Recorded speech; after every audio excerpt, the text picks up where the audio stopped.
नमस्ते, मैं हूँ आचार्य प्रतिष्ठा। गर्मियाँ आती नहीं कि पेट खराब होना शुरू हो जाता है, अपच की समस्या हो जाती है, इंडाइजेशन हो जाता है, खाना पचता नहीं है और कभी-कभी तो कुछ और खाने का मन भी नहीं करता। मन करता है कुछ ना कुछ पीते रहो, सॉलिड फूड लेने का मन नहीं करता और अगर ले भी लें, बहुत स्पाइसी खाना खा लें, सॉलिड फूड ले लें तो बहुत लोगों को पचता भी नहीं है। ऐसे में क्या करें? क्या ऐसा करें कि हमारा डाइजेशन बेहतर हो और विशेष रूप से गर्मियों में हम अपने डाइजेशन को कैसे बेहतर कर सकते हैं? मैं निश्चित रूप से आपको ये आज बताऊंगी, लेकिन पहले हम समझेंगे क्या ऐसी प्रैक्टिसेस आप ले सकते हैं।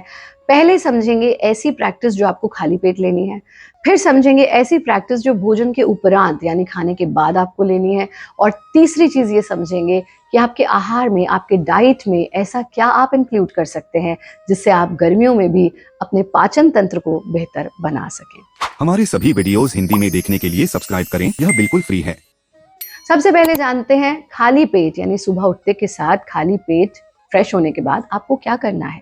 यथा नाम तथा गुणा, अग्निसार, हमारी जठराग्नि हमारे डाइजेशन के लिए रिस्पॉन्सिबल होती है। जठर की अग्नि, जठराग्नि, तो जठराग्नि को प्रदीप्त करने का कार्य करती है अग्निसार क्रिया। अग्निसार क्रिया का अगर आप नियमित रूप से अभ्यास करते हैं तो आपको डाइजेशन से रिलेटेड कोई भी प्रॉब्लम नहीं होती है। पेट की चर्बी को भी कम करता है, अनेक अनेक और लाभ है, बट क्योंकि यहाँ हम डाइजेशन की बात कर रहे हैं तो ये समझ लीजिए, अगर आप प्रतिदिन खाली पेट अग्निसार क्रिया का अभ्यास करें तो आपका पाचन तंत्र सच में वज्र की तरह मजबूत हो जाएगा। कैसे करनी है अग्निसार क्रिया? अग्निसार क्रिया के लिए हम वज्रासन में बैठ जाते हैं। वज्रासन में बैठ करके भी इसे कर सकते हैं और आप इसे खड़े होकर के भी कर सकते हैं। जो लोग घुटनों के दर्द से परेशान हैं, जमीन पर नहीं बैठ सकते, वो इसको खड़े होकर के भी कर सकते हैं। आप वज्रासन में बैठिए, अपनी हथेलियों को अपने घुटनों पर टिका दीजिए, अपने एल्बोज को बिल्कुल सीधा कर लीजिए, हल्का सा आगे झुकेंगे। जब आप हल्का सा आगे झुकेंगे तो पेट का जो आपका एब्डोमिनल रीजन है पूरा का पूरा वो ढीला छूट जाएगा, क्योंकि वजन सारा का सारा आपकी हथेलियों के थ्रू, आपके हाथों बाजुओं के थ्रू आपके घुटनों पर आ जाएगा। इस स्थिति में आना, पूरे सांस को बाहर छोड़ दीजिए। ऐसा आवाज आना चाहिए जैसे टायर की किसी ने हवा निकाल दी। तो कैसे आवाज आएगी? जैसे सांस बाहर ही छूटा रहेगा। पेट को आप ऐसे इन एंड आउट मूवमेंट देंगे जैसे कोई कपड़ा झाड़ रहा हो, ऐसा मूवमेंट होना चाहिए।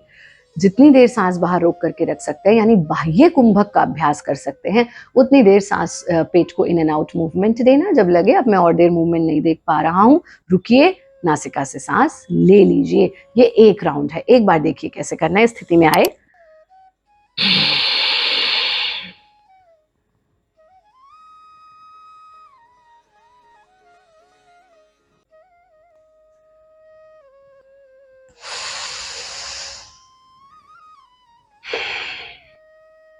ये एक राउंड किया।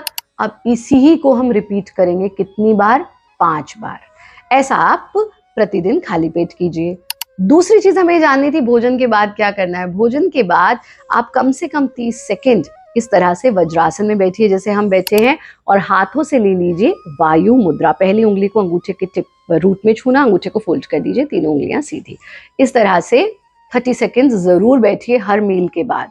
और अंतिम चीज जो हमने कहा था, डाइट के बारे में बात करेंगे, तो गर्मियों में पानी खूब पीजिए, छाछ का सेवन कीजिए, दही प्रोबायोटिक उसका सेवन कीजिए, फ्रूट्स जरूर, विशेष रूप से वाटर फ्रूट्स जैसे कि वाटरमेलन, जैसे कि मस्क मेलन, तरबूज, खरबूजा, इनका सेवन जरूर कीजिए। हमारा कार्यक्रम देखते रहिए, खुश रहिए, आनंदित रहिए।